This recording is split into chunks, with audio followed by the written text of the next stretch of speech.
The landscape of the Super Mario 64 hacking and modding scene is arguably more vibrant than ever before, and all of that is thanks to the newer PC version, unleashing the possibilities and expanding on everything you thought was possible with that original game. In the future, I will certainly go more in depth with what is possible in this version, but in all my preliminary research, one particular mod stuck out to me: Super Mario 64 DS Remastered, which not only alters Mario's model and overall textures to match that of the DS game, since the color palettes are pretty different when you put them up side by side, but it even includes mechanics that version introduced, like silver stars and star switches. Luigi and Wario are even playable here.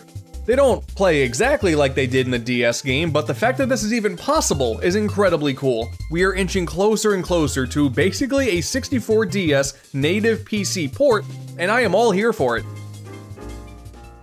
This is all very exciting stuff, but it got me thinking.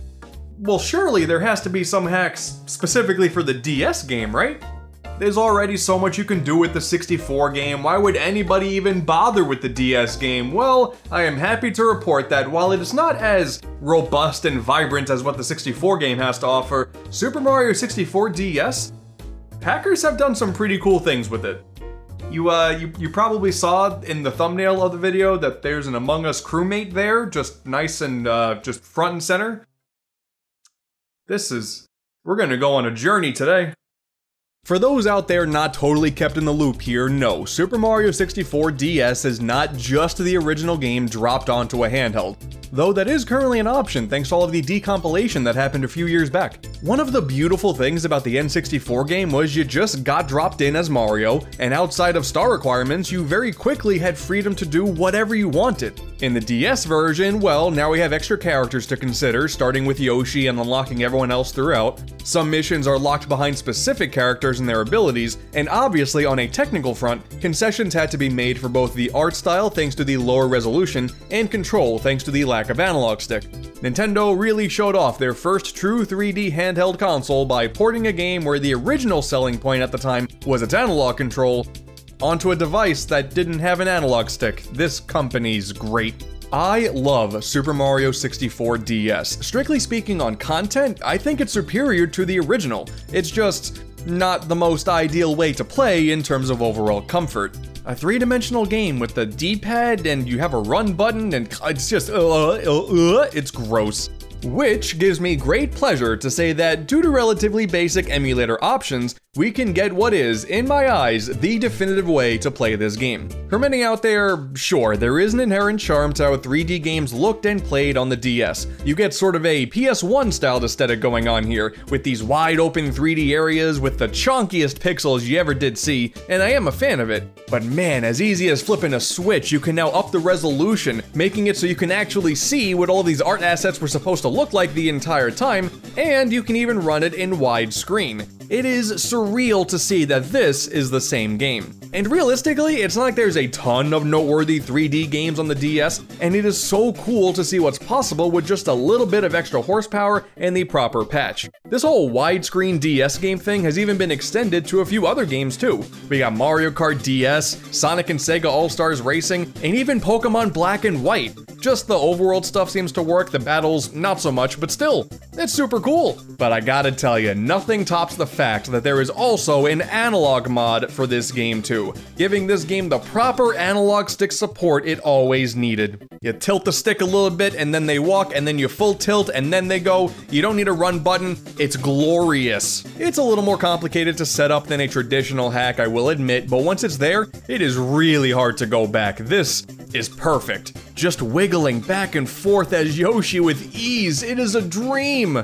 God, remember when the base game had this weird touchscreen mode to replicate analog controls and the original DS came with this weird thumb nub to use on the screen? 2004 was an unholy time. But alright, fine, you want to see the new stuff, right? Can't blame you. There's no better place to jump in than with the earliest complete hack for this game, another Super Mario 3D. Released all the way back in 2014, brought to us by Scawo, one of the prominent members behind Newer Team, the developers behind newer Super Mario Bros. Yeah, we got quite a bit of a pedigree here. You would probably assume that with knowledge like that, similar to Newer, another was gonna be a pretty damn impressive retooling of the original game.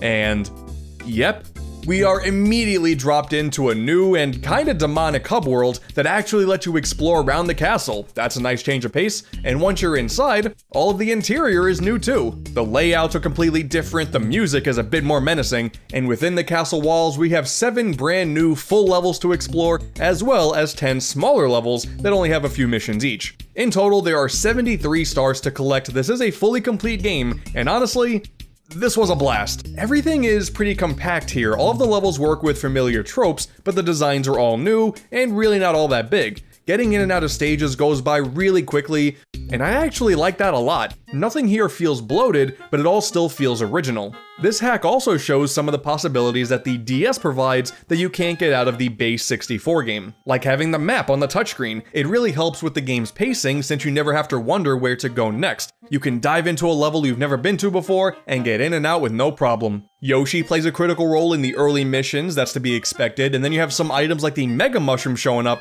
as well as the big, thick Mario for specific missions. Really glad this decided to come back, I'm a big fan. This is all stuff that could work in the N64 game if given some tweaks, but making this a DS mod feels super deliberate. And that is important, because that's not something I could say for some of the other hacks I've got today.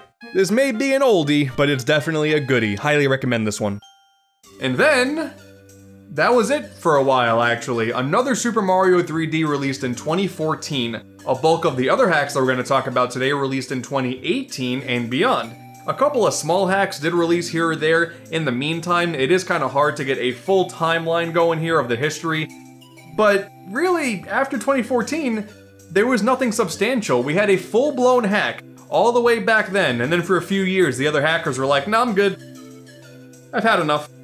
Though around this time we did get another hack. We did get Butterfly DS. Which, for you astute historians out there, it is in fact a sequel to the N64 ROM hack, Butterfly 64. All by the same guy. That's it. That's the whole thing. This hacker has too much power. Much like some of the other franchises I've discussed in the past, most of the ambition here comes in the form of adventures that are currently unfinished. Like here, for example, Super Mario 256, in my opinion the top current hack in terms of modifying the original game with new ideas. I mean, just look at this title screen now.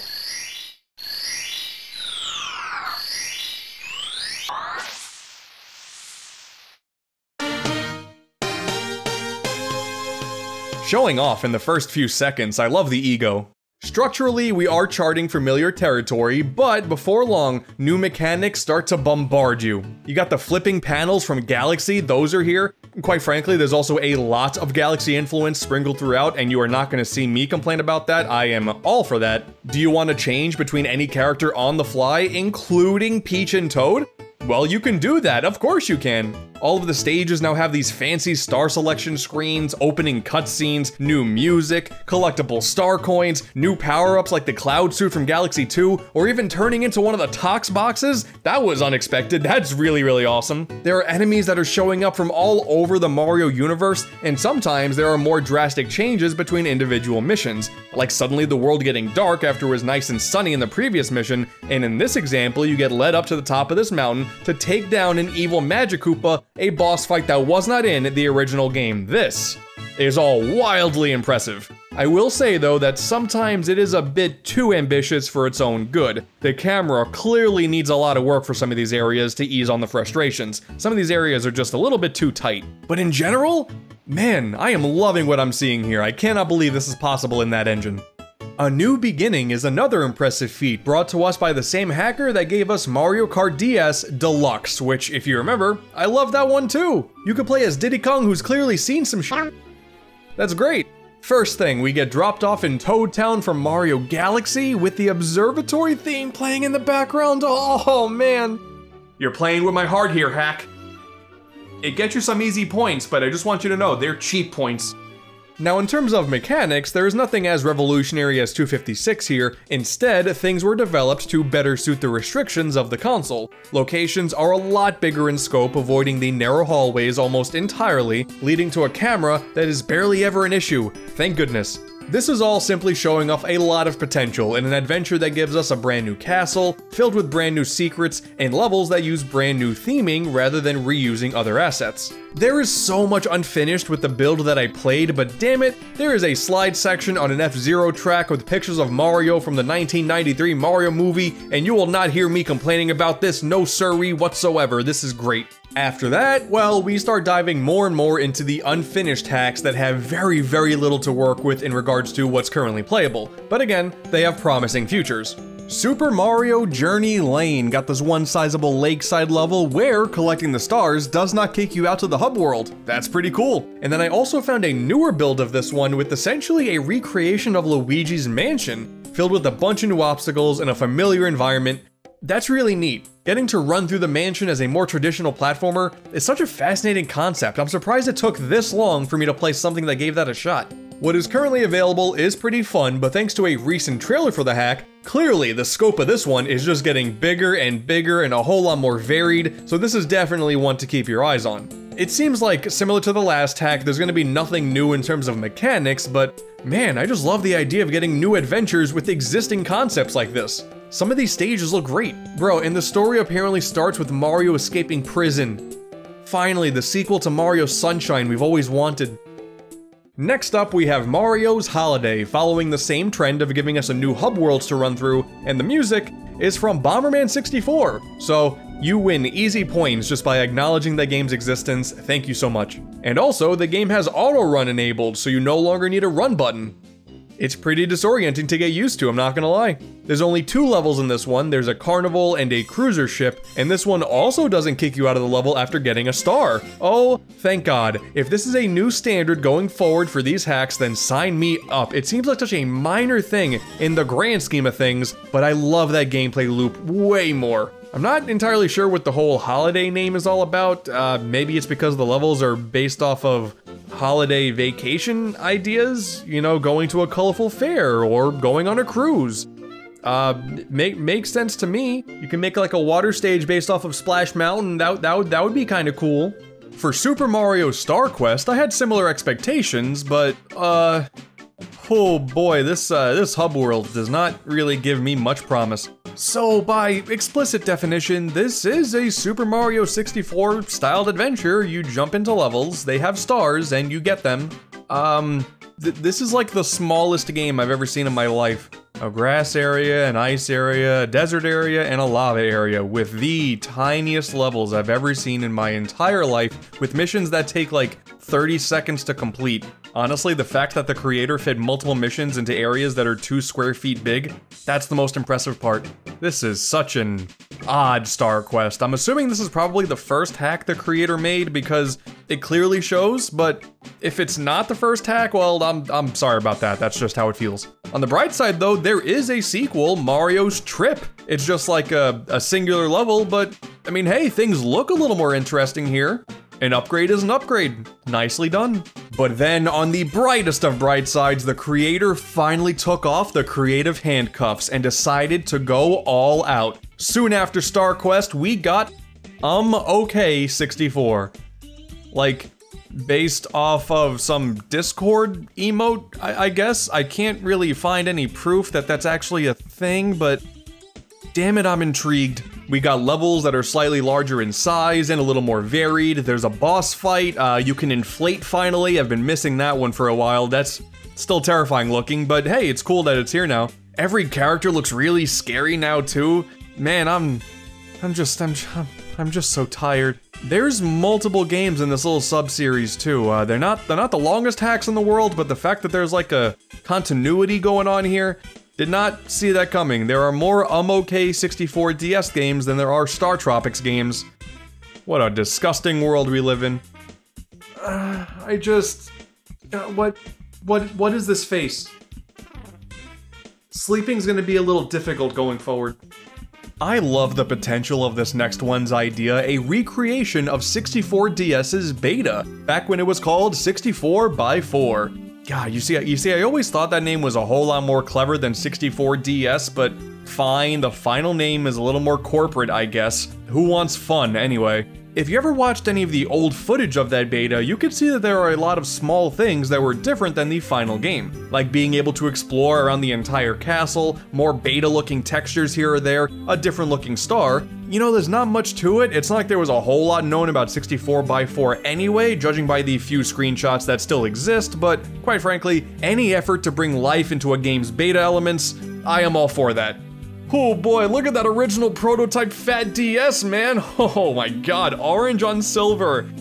I'm surprised Nintendo's even still in business after this one. As many of you know, over the history of Nintendo handhelds, the company would regularly port and enhance mainline Mario games with a bunch of new stuff, from Super Mario Bros. Deluxe on the Game Boy Color to Super Mario 64 DS on the DS. I remember at the time it being speculated that, oh well, next in line is Sunshine, I guess that's gonna come to the 3DS. Obviously that didn't happen, so what if the FLUDD from that game was ported to 64 DS instead? Huh? Look at this. This is so damn neat. Somehow, and I have to emphasize, because I have no idea how, but somehow, the FLUDD, specifically the hover nozzle, has not only been ported to the game's engine, but there are even some levels inspired from, if not directly pulled, from Sunshine. How? This is witchcraft. As far as what Super Mario Sunshine DS still has to offer, there is a lot of work that still needs to be done here, but it is still clearly possible to get a lot of that game's DNA here on the DS. Oh, never mind, the game crashed. Okay then. Oh, hey, look at that, the sandbird. Everyone's favorite mission. I never want to see the words sand and bird next to each other ever again as long as I live. In terms of Super Mario 64 DS ROM hacks that are playable, well, that is basically it at the moment. Again, great futures for most of these, but like I mentioned at the start of the video, the hacking scene here is not as robust as the 64 version, but we still got some cool stuff to check out. And of course, at the very, very least, you should have come to expect this. We have some extra playable characters too. This new voice for Sonic is weird. Yes, of course, basic character model swaps. You would be foolish to not expect these. You can race against Koopa the Quick as Sonic, you get to defeat Bowser as Waluigi, and finally get a kiss from the princess at the end. He's been in side games his entire life, he deserves this. You can harness the power of animal buddies as Donkey Kong. Just the cutest chibi Donkey Kong I ever did see. Ooh, we got Polygon Mario too. I like this a whole lot. Running around these worlds with this much chunkier Mario, it makes all the sense in the world to me. This is very pleasing on the eyes. There's also this one hack that brings Deku Link in as a replacement for Yoshi's Mario transformation. Rather than picking up Mario's hat, you pick up the mask and then, you know, you don't have Yoshi screaming like Link did in Majora's Mask, but, you know, otherwise the same concept. And this hack that you find the power-up in even recreates the very beginning of that game. This is very small in scope currently. I have no idea if there are plans to flesh this out, but for what it is, it's pretty cool. And eventually, if you do keep playing and you die, you will spawn back in the original game, except then, instead of Goombas, you got Deku Scrubs instead. This is one step closer to the proper Nintendo crossover adventure that we've all been needing. The last time this happened was, I don't know, the Nintendo cereal back in the day. There you go, Mario and Zelda in the same thing. Oh, that's neat.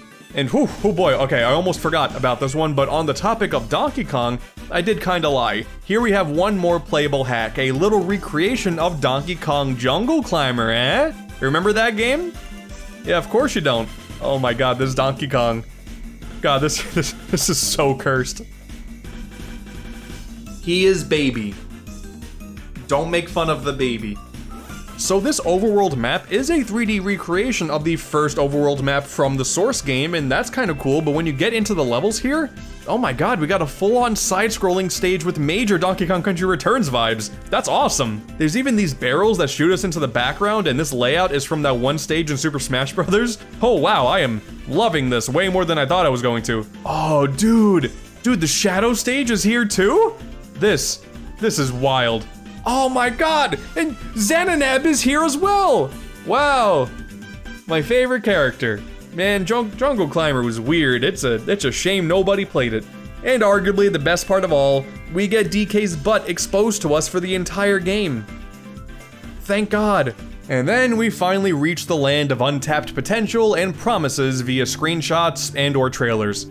Super Mario Star World, an incredibly ambitious hack with, as far as I can tell, no playable build just yet, but it's been in development for years, and it shows. Aesthetics, general level design, even the controls look super crisp. Very excited for that one. New stars, modifying the existing levels with brand new obstacles, missions, and the inclusion of the hover nozzle. This one's looking kinda cool as well. Shroom Valley looks like it's gonna be taking the typical Mario formula and kinda throwing it into a bit of a grittier world. That's a unique take, I like that. Apparently at one point Banjo-Kazooie's levels were being ported as well, but they were scrapped due to console limitations, and that makes sense. But I even found a whole Minecraft world too. I didn't realize I wanted something like this until I saw it, and now I would love to see a whole lot more of this. Just the idea of a Minecraft platformer is oddly appealing to me. I'm not gonna lie, I'm liking this a whole lot. Okay, and okay, I don't have any idea how this part is possible. I didn't know how the hover nozzle was gonna be ported in, that's fine, whatever. But here, Galaxy is somehow being ported to the DS as well. Honestly, by looking at the footage, I can't really tell if this is a 64 DS ROM hack or some kind of pure homebrew, but I couldn't not talk about this. Galaxy is currently being ported to the Nintendo DS. What? This is crazy, man. I remember watching this, like, cursed CG concept video for a Galaxy DS port over a decade ago, fantasizing how cool it would be in real life to play on this really relatively weak hardware, and my god, we may actually be getting close to that being a reality. This is all very exciting stuff. Mark my words here, the original Super Mario 64 is going to be one of the most exciting hacking scenes that we've ever seen in the years ahead. There is no doubt in my mind, but Super Mario 64 DS specifically, well, I think I made it pretty clear today that the hackers are really taking advantage of what that version has to offer with its little differences. We do have a lot of works in progress. It is gonna take a while to see what we can truly get out of that engine, but I gotta tell you, man, I'm really looking forward to it. Just the mere concept that we're getting a whole slew of new adventures with a bunch of ROM hacks that play on real hardware that can play on a real DS, that's so cool. I am very much looking forward to the future. The more, the merrier. All right, fine. Let's talk about Among Us. Well, we're here now. All right, so okay, here we are. We are one of the crewmates playing a good old-fashioned game of Amogus. Much like the main inspiration, we start off on our ship, we get to talk to our fellow crewmates, and then you make landing in the Skeld, one of the Source game's original maps. And what do you do on said map? Well, tasks, of course. You run around this shockingly accurate recreation of that map, interact with some of the other players who are trying to get their tasks done and just see if anyone is being sus. And in the meantime, just get your job done while also being terrified of going into electrical. And I will be 100% honest here, the more I played, the more I was surprised. I didn't expect much with this one. You do start off just collecting a few items and that's kind of it, but soon you unlock this teleporter and then you do like a tiny mini game mimicking the asteroid task of that original map. You properly aim your shot and you go for the star. That's actually kind of neat. I didn't think I was gonna like this, but here I am. Oh no, emergency meeting time. Evil plants have started to fill up the ship, and you know that's no good. It's a shame I'm the only one doing my tasks here. Guess I'll cover this too. Red sus, TBH. Listen here, you little... Ah, damn it, cyan's down. Same with purple. We got a problem on our hands here, and I can't report it for some reason. Alright, green, you evil imposter, you're going down! Oh my god, it's the big evil hands, but with the eyeballs, so they look like big Among Us crewmates. This is, why is this so creative? And with that, we have defeated green and we have saved the day, and that is the end of the current hack. It is a very short adventure, and I gotta say, that's kind of a shame. I would love to see the remaining maps from Among Us implemented here as well. This was actually really good. What the hell? Well, I've done it. I've talked about Among Us on the channel. I get to finally write that off the list. I'm gonna go self-vote myself off the ship now. And that's that. Goodbye, everyone.